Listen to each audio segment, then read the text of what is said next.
Last night, frankly, could have gone a lot better, with the Jets falling to the Ducks in the most painful way possible. Let's chat about that on tonight's episode of Locked On Winnipeg Jets.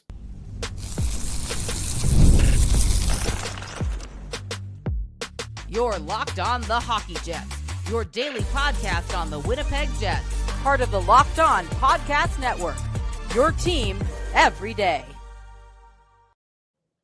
Hey friends, and welcome to tonight's episode of Locked On Winnipeg Jets, part of the Locked On Podcast Network, your team every day.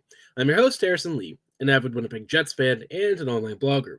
You can follow me on Twitter at HLivingLoco and at LO_Winnipeg Jets. Thanks for making Locked On Jets your first listen of the day every day. If you like what you're hearing, be sure to like, follow, and subscribe on all of your favorite podcasting platforms and YouTube. Doing so, of course, is always free of charge and ensures you never miss another episode. Most of all, though, we just love and appreciate your support. Tonight's episode, obviously, we are chatting about what's not exactly been the best run of form for the Jets recently. Winnipeg could have been better in last night's game against the Ducks, and it seems to be following a bit of a recent trend in how the Jets are playing at 5v5.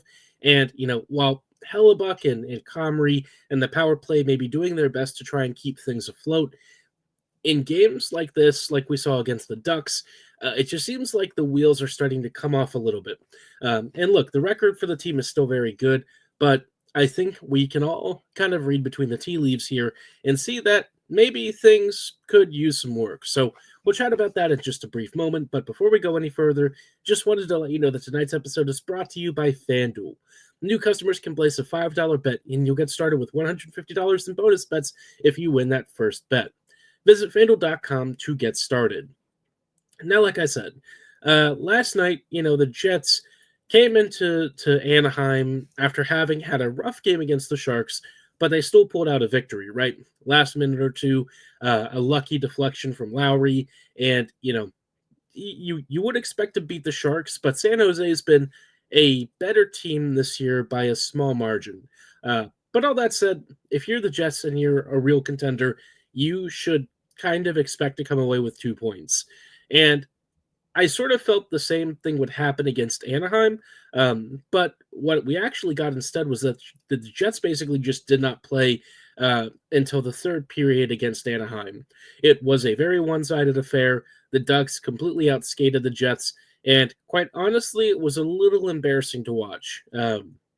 I'm sure if you really ask and press the players about the performance, they would probably say something pretty similar. I mean, Nick Ehlers made his first return to the lineup since he's been out for like a week and a half, and he basically said, we need to hold each other accountable for this level of performance. He said, guys weren't skating. The team performance as a whole wasn't good, and he even critiqued his own performance, saying he thought he had a bad game. Obviously, Arneal said it was more just rust than anything, but Ehlers is always a very honest person about his own performance, and I don't necessarily disagree with everything he said, but I will say that among the Jets forwards, I thought Ehlers, especially towards the second half of the game, was probably one of the few creative forces out there. For the most part, the Jets' offense was just lifeless. That's really the only way you can describe it. And I get that there's fatigue, and certainly, the Jets have had to fly a lot the past couple of months, and at some point, maybe that's catching up. But, for Winnipeg, I just sort of wonder how much longer they're going to keep doing a lot of the same things. You're in a tough position as it is. You're in a very busy part of the schedule. You're about to hit the holiday break, and you kind of want to go into this break on a bit of a high. And it doesn't really feel like the Jets are at that stage. I don't think that they're necessarily having bad vibes right now, but I can't really say that folks are thrilled with the way the team has been playing. You have to kind of look past maybe the fancy looking record and kind of see that the Jets themselves haven't been that great. Now, they're still first in the league, and I think that that's really great. That's an awesome record. 23-10-1 is really very impressive. There's no other way to describe it. It's a fantastic record. It gives the Jets a lot of leeway to have maybe a couple of off nights, but by the same token, they're 5-4-1 in their last 10. And in a lot of ways, I kind of feel like the way that they're playing more recently is sort of what I expected they would be like coming into the season. I didn't think that they would be, a team that misses the playoffs necessarily, although I did feel like they would be more in the wild card spot. And that's sort of the level of play we've gotten from them the last couple of weeks. And there's like a voice inside of me that says, don't overreact. It is pretty early in the season. There's plenty of time to fix this stuff. But the other part of me is like, we're in this cycle where we've been doing the same kind of thing with the Jets for several years now. And so at some point, the fact that it's not really changing just feels very frustrating, right? And, I don't really look at a loss against the Ducks in isolation as a particularly big deal. It's not. Good teams lose to bad teams all the time. It's a regular feature of the league. The Ducks beat the Stars recently, and the Stars are, quite frankly, a great, great team. And so for the Jets to lose a game like this, again, in isolation, it's not really a big problem. But if you look at the bigger, I guess, lay of the land, right? How the Jets have been playing recently, the same struggles that we've seen from previous years, and the lack of 5v5 offense that's really starting to crater out. I just sort of wonder what it's going to take for Winnipeg to really have an honest assessment of itself and recognize that the team just isn't playing very good hockey. The power play is still fantastic, right? And that's kind of been what's helped carry the Jets through.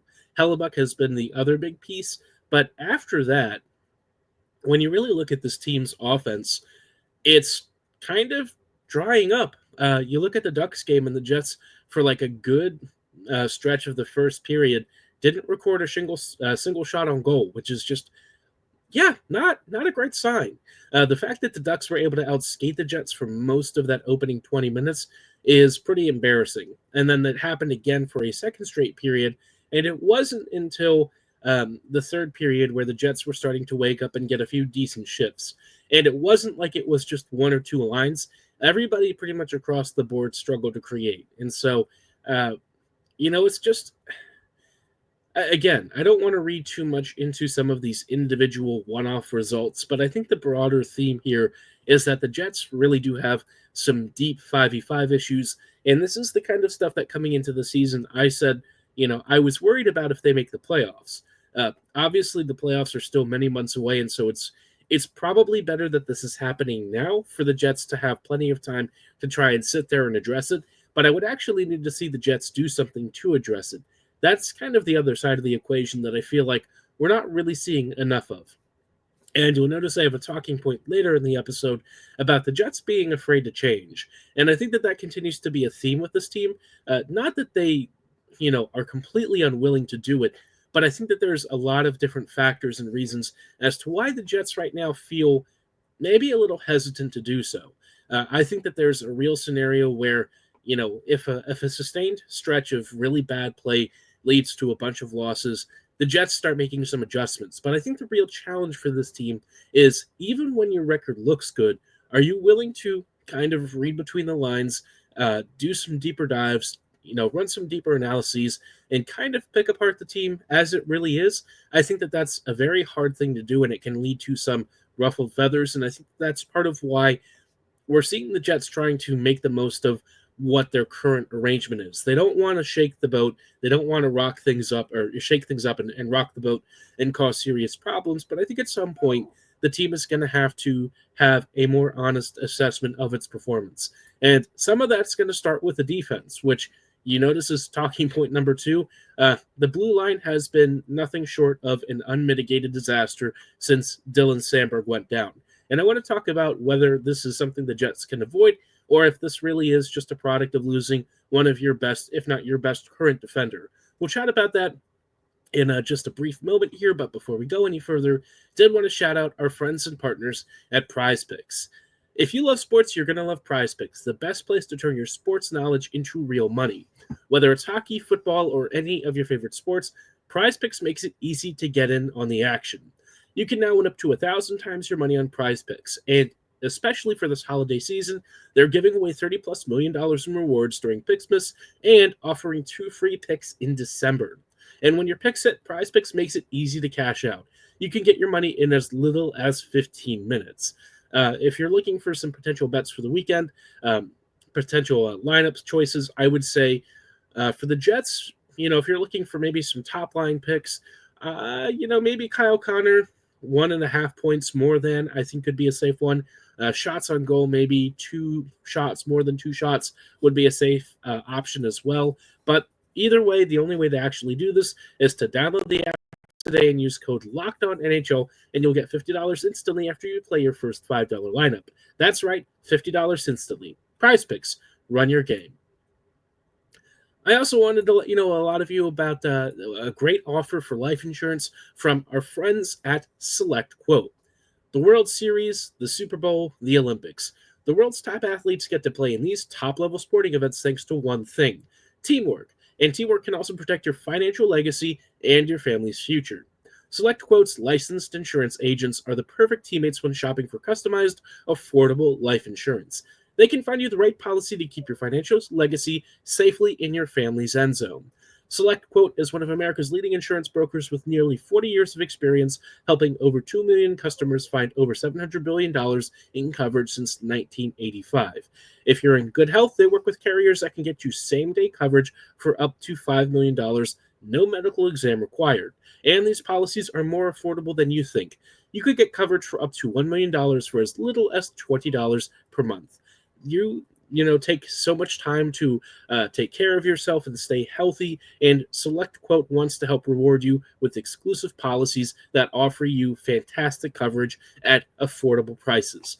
Get the right life insurance for you for less at selectquote.com/lockedonnhl. That's selectquote.com/lockedonnhl. Go to selectquote.com/lockedonnhl today to get started. Hey friends, and welcome back to this episode of Locked On Winnipeg Jets, part of the Locked On Podcast Network, your team every day. Every day, thank you so much for rejoining us on today's episode as we're chatting a little bit about some of the takeaways from a recent stretch of Jets games. The past couple of weeks are not good. Let's be real. They're 8-9-1 in their last 18 games, and Connor Hrabchak actually had a great breakdown recently of some of the particular underlying numbers that I think paint a bleaker story. And this is stuff that you can just see from watching this team. But, the Jets are 30th in goals per 60. They're 29th in scoring chances created, 25th in expected goals, and 25th in shots per 60, which is, that's not good. The Jets are pretty mediocre right now. Or in some ways just straight up bad. Mediocre would be like 500 level performance in a lot of these ranks, and the Jets are near the bottom of the league in almost everything. And it's especially worrying for an offense that has really had to live off of special teams. That's not a particularly sustainable way to win at this level, and I think the Jets are in some ways, the record is certainly a massive overperformance. There's no getting around that, but I think a lot of this is concerning because it's not just the offense that's really starting to tank. The defensive structure that has sort of underscored this team and carried it through some lean times is really coming apart at the seams. The pairing of Fleury and Pionk has been nothing short of a complete disaster. Since they've been united, they're rocking like a 43% goal share. They've got like a 43% Corsi share, 36% expected goal share. This is like bottom barrel, below third pairing, below replacement level sorts of performance. And when you actually watch Fleury and Pionk, it's not really surprising. Fleury can kind of carry the puck out under pressure, but oftentimes he makes many of the same mistakes that Pionk does. Neil himself is a turnover machine. Last night he turned the puck over right in front of goal. That led to Troy Terry's game winner in the last minute. And it's just really a reflection that this pairing is just terrible. There's no other way to say it. They are the second most relied upon pairing for the Jets, and they are almost unplayably bad. It's kind of like having Joe Morrow and Ben Sherratt playing together, which, if you remember those guys and you know what their individual games are like, you try and match them up together, you probably know it's not going to give you good results. Now, I guess amidst all of this, right, Fleury, Pionk, maybe you don't have a lot of choices, right? Who can play on the left side? Who can help stabilize Pionk? The number of options that you really have are fairly limited, right? You could try Stanley Pionk, but I think we all know that that's not going to go well. Heinola Pionk, I would maybe have some time for. I don't know that I would expect it to be great, but maybe it's the most workable version of a Pionk pairing that doesn't have Sandberg. Sandberg Pionk, for reference, is like really good. And so, going from that to whatever the Jets have now, obviously you were going to expect a bit of a dip, but I think the level of dip has been kind of like falling off a cliff. And when you do that, and then you have a third pairing that usually has Stanley in the rotation, and you keep benching Miller for Heinola, or vice versa, it just creates a situation where you don't even have an ability to try and shelter the Fleury Pionk pairing, right? You've got at this point one functional D pairing in Morrissey and DeMello. In even that pairing hasn't been great this year. So uh, to put it quite lightly, the Jets have a complete disaster on the back end.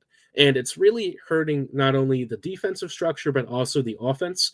If those guys can't properly help transition the puck and provide meaningful support and outlets for the forwards, you're just going to see everything come to a bit of a grinding halt.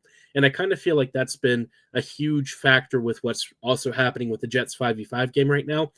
Sandberg really does feel like a bit of the straw that helps stir the drink, because his defensive game is strong enough and he's fast enough to where Pionk can get really aggressive and sort of do what Neil does best, which is basically be a fourth forward.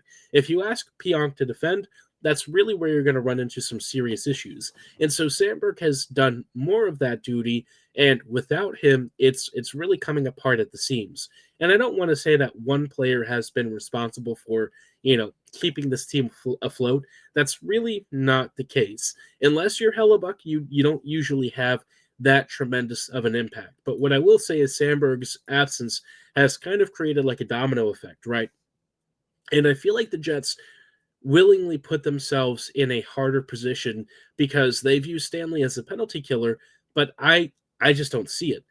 Stanley tries his hardest. He blocks shots, and occasionally he'll use his size effectively, but for the most part, I really feel like you're very limited in what you're getting out of his game. And Winnipeg is really trying to sell itself on this whole thing of Stanley as this big, strong, shutdown kind of D, and he's just not that. And so I just wish the Jets would look at their defense and maybe try and make it at least salvageable, because right now it is performing at, a pretty bottom tier level. And it's not like it's every game, but it's where, the Jets have a couple of key defensive breakdowns. Those breakdowns end up in the back of their net, and that is your final game score. So, just very frustrating for the Jets right now. It feels like Winnipeg is actively making all of this harder on itself, and there are some parts of this that the Jets can't avoid, right? Sandberg going down is not the team's fault, but how it is tried to cover up and account for that and sort of make up the difference absolutely rests within the coaching staff's court, and I feel like they're getting the assignment very wrong. Clear, I don't think the answer is just putting Heinola in. That's not really what I feel is the right argument, right? But I feel like if you make at least a workable couple of pairings, even if they're not amazing, they're not perfect, they're just enough to get you through the next couple of games that you're going to be missing Dylan. I really feel like that would have been more preferable than having two pairings that don't really work and a top pairing that is quite frankly struggling to carry the load. Fleury Pionk not doing well. Any combination of a pairing that involves Stanley on the third pairing is probably not going to have a great outing. Even Stanley at his best is usually closer to like break even. And I would understand the argument for him as a PKer if he really did a good job there, but he just doesn't. I think that the Foley game the other night where he didn't really, push Toffoli away from, in front of Hellebuck, wasn't really getting him away from the net front area, wasn't able to actually block him and keep him, boxed out. I just don't really understand, what the point of having him there is. And so I just look at this defense as really struggling to, keep things together, and the coaching staff just continually makes it even harder for them to actually accomplish what they're looking for. And I don't really understand why this team is so bent on having these roles that don't really fit what a lot of these guys are good at. But here we are doing the same thing that we've done several years in a row. And I just, I wonder at one point, is it going to be enough for this team to finally, stare itself in the mirror, have the honest conversation, and realize it's not what it thinks it is? This Jets team is still good, and I think that that's true, but I don't think it's nearly as good as Winnipeg is trying to fool itself into believing. And the stuff that the team is bad at, they just seemingly make choices that make those bad things even worse. And I think the defense is a really good proxy for that, where you've got pairings that aren't working. The Jets coaching staff keeps asking more of the wrong players, and guys who I think could actually help either get sent down or just don't really seem to be used in a way that makes all that much sense. So um, I'm just frustrated. I think we've seen this time and time again, and having this be a problem for many years, it just doesn't feel great that we're still having these conversations year after year after year.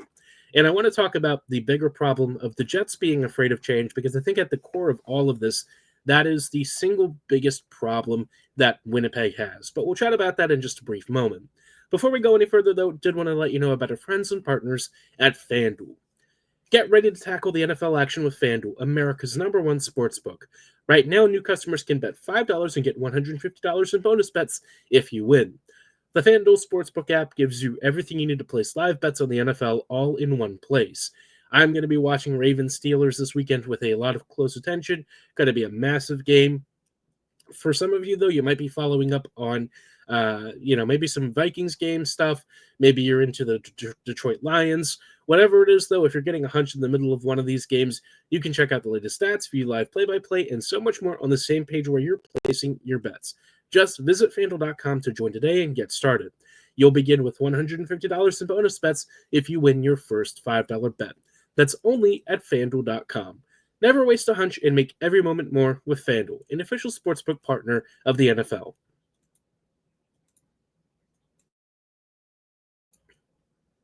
Hey friends, and welcome back to these closing thoughts on tonight's episode of Locked On Winnipeg Jets, part of the Locked On Podcast Network, your team every day. Every day, thank you so much for rejoining us on tonight's episode as we're just chatting about my bigger problem with the Jets this year, and it's been a problem for many years, but it just feels like the Jets are afraid to make a change. And I think it's been a running theme for the last several years where Winnipeg has a couple of golden geese that they're not really afraid to, make an adjustment because they don't want to piss off some of the veteran players. They don't want to irritate the room's leadership, something along those lines, right? And I feel like when we heard Ehlers yesterday talk about a lack of accountability, I wonder partly if he was calling out guys like Scheifele or, maybe some of the other leaders in the room who he feels are maybe at the core of what's wrong with this team. And I don't say that there's like something tremendously wrong to the point where the team's going to fall out of the playoffs, but I do think that the issues that are holding the Jets back are going to make a very short playoff run, right? We've seen it happen against Colorado, against Vegas. This team just isn't really built the way it's arranged right now to be a deep playoff team. They'll get through a game or two, maybe even win more than one. But at the end of the day, when you start facing superior talent, superior coaching, the Jets find themselves at the butt end of all of the jokes. Everyone calls this team the fraud squad. And unfortunately, it's hard to say that the Jets in the playoff performances the last few years have done much to dissuade that. It all seems to stem from the fact that the Jets are just afraid to make the right changes. They don't want to split Connor and Scheifele. They don't want to try and figure out a different defensive pairing arrangement. They seemingly want to keep Logan Stanley starting every game, even though there's no real advantage to doing so.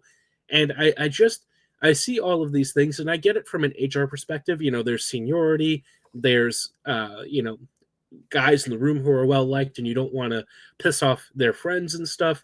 And so I understand it's a delicate balance, but if you look at the underlying numbers, if you look at the way that this team plays, and if you see who's often speaking up about, the Jets just not playing particularly well, I have a very hard time understanding why the coaching staff isn't willing to put their stamp of authority on this team. Is it because there's pressure from upstairs? What is holding this team back from being the best that it could be, because I still believe that this team has plenty of opportunity to build on what is already a great foundation. This team has some fantastic opportunity to rearrange this team's lineup into a top 9 that rolls all 4 lines and has, a great goaltending tandem, hopefully a passable defense by the playoffs.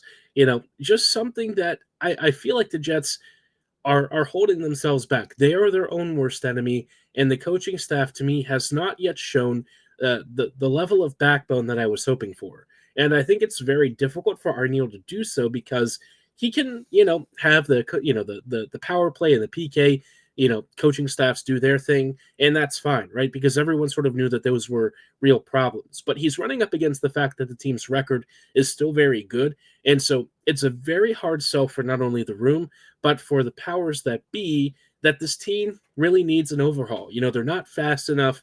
They make poor decisions. They make bad passes. They struggle to skate out under pressure. The zone exits continue to be a bit of a problem. And so Arniel is probably feeling like he's trying to put out all these fires, and he's also dealing with stuff that, for one reason or another, he feels he has external pressure to keep things the way that they are. Or in some ways, maybe it really is internal. Maybe he feels like things are going well and he doesn't want to rock the boat. But if I'm watching this team and I'm, seeing what's happening with the 5v5 offense, the fact that the team is living off of Hellebuck in the power play right now, I would be kind of panicking, right? I'd be freaked out that the offense really hasn't gotten going, that the top 6, bottom 6 blueprint isn't really generating great results. And despite, a good record, you look at how the Jets have played on the road, especially against top opponents, and it's really been not pretty. The teams that the Jets are likely to face in the playoffs, they don't have a particularly great record against. I wouldn't say it's terrible. I mean, they've beaten Dallas before, and, they've had some good games here off and on. But you look at the Vegas game recently, and you look at even some of these performances against bottom feeder teams like San Jose and Anaheim, and the Jets just didn't show up for some of these bigger outings. And so it's just kind of like, it's frustrating, because it feels like it's a very common theme that we've seen for the past several years. And I just wonder what it'll take for the Jets to finally wake up and make the right moves. And just now there was an announcement that Dylan Coughlin and Nikita Triberkov have been loaned to the Moose, which is going to go over like a ton of bricks over, the rest of this fan base, feeling like the Jets, again, are just making wrong choice after wrong choice. Triberkov, I don't know if the loan is just temporary or what. I would assume it is. But I really feel like he probably shouldn't have been benched yesterday. I would have kept him in. I know that Ehlers came back and, they're not going to mess with the bottom 6. But Triberkov honestly has outperformed guys like Barron already. Even Kupari, I don't really see a lot from Kupari that feels like he can't be replaced with somebody else. And so, sure, he's a center, and I get keeping him in for that reason, which is fine. But just in terms of like on-ice performance and impact, divorcing the position away from the significance, right? From a purely performance-based perspective, Triberkov's been better than most of the bottom 6. And yet he's benched because of seniority, waiver status, all that stuff. And so it feels like, again, we keep going through a lot of the same cycles. And I just hope that when the Jets come into the playoff run this year, the philosophy is going to be different. But I'm going to be honest, I'm not optimistic about it right now. I don't feel great about the Jets' playoff hopes. But, I mean, they'll make it, and I'm pretty sure that they'll be in a pretty good seed. But I just hope that they learn the right lessons in time, because this team feels like it's primed for something special if it can get out of its own way. But therein lies the rub with this team. But we'll chat about, their game against the Wild tomorrow, what I hope we see from the Jets, and, some curious moves, and we'll see what the Triberkov demotion really does for the rest of the squad. But we'll chat about that on tomorrow's episode. For tonight's show, though, that is going to be all the time that we have. I thank you so much for listening and making Locked On Jets your first listen of the day, every day. We'll see you back here tomorrow with more Jets coverage, so see you then. Have a great night, and as always, go Jets go.